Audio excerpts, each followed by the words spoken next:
Парите со отепувачка. Знаете, ова е повеќе од само наслов. Ова е цела една изјава и веројатно една од најмоćните, највпечатливите реченици во целата наша книжевност.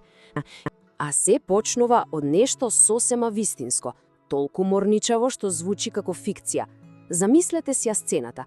Драматургот Ристо Крле е во својот чевларски дукан и слуша како влегува еден селанец кој бара чевли, но не било какви. Бара нешто ефтино за умрен човек. Ова не е измислена приказна. Ова е сурова реалност што Крле ја слушнал со своји уши. И токму овие зборови го посеале семето на една од најголемите трагедии во нашата литература. Да почнеме секако со авторот.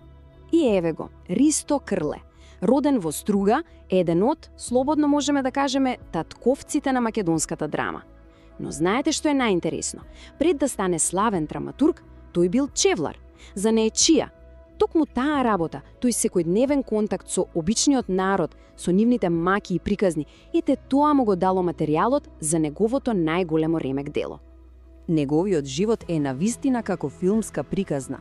Од чевларски чирак после Првата светска војна до човек кој со години ја создава оваа драма, за конечно во 1938 да излезе со премиера што буквално ја оставила публиката без зборови. Вистински потрес. А инспирацијата? Таа дошла директно од реалноста. Вистинската приказна е за еден наш печалбар, кој после цели 20 години се враќа дома. Сакал да ги изненади своите, па се преправил дека е странец.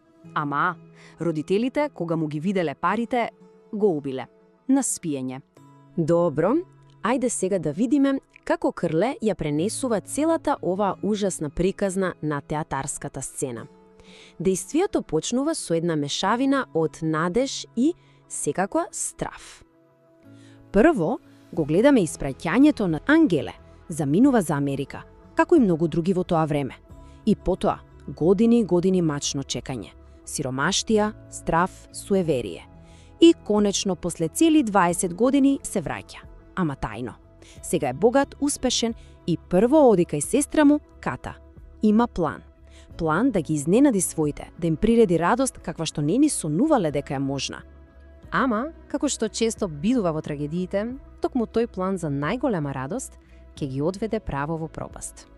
Доаѓаме до клучната кобна ноќ. Ноќта кога се тргнува во сосема погрешна насока. Значи, Ангеле, приправен во странец, доаѓа во својата родна куќа и тропа на врата. Бара преноќиште.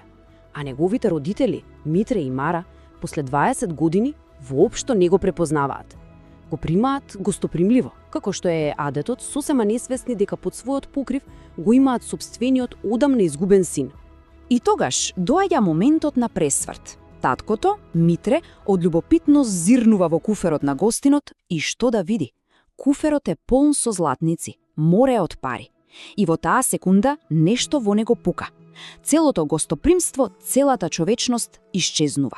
И се раѓа една монструозна мисла искажана низ една од најстрашните реченици кај нас, секирата на ова куче.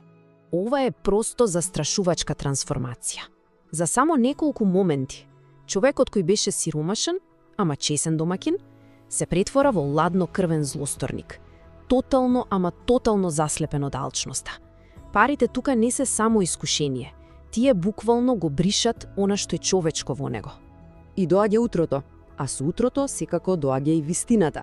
Пристигнува сестрата, Ката.